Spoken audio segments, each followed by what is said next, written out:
In this video, I'm going to show you how to turn off iFIT on a ProForm Treadmill. So all you need to do, and of course this is partially possible, you can use most ProForm treadmills without an iFIT membership. However, you cannot completely remove iFIT from the most newer treadmill because it's built into the console. So instead, you can basically bypass iFIT and use the manual mode, or basically use the built-in workout, and the exact steps will vary, of course, by the models you have. So you'll have to check with your user manual.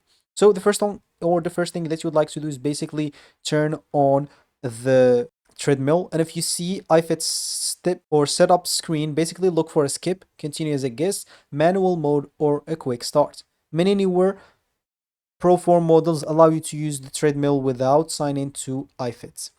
Of course, if available, just click on a quick start or manual buttons, just look for those.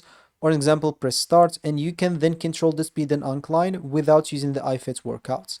Of course, if the treadmill basically forces iFIT, some other models or some other or older ProForm models can bypass iFIT like this. So you can go and turn off or turn the treadmill off using the power circuit or power switch. So go to your switch and turn it off and turn it back on. When the screen says hello and then goes blank, press and hold the blue iFIT button for 15 to 30 seconds, then release it when you see several zeros on the screen. And this method works on some older models only, not every ProForm treadmill. So it's worth trying for you if you think you have an old model.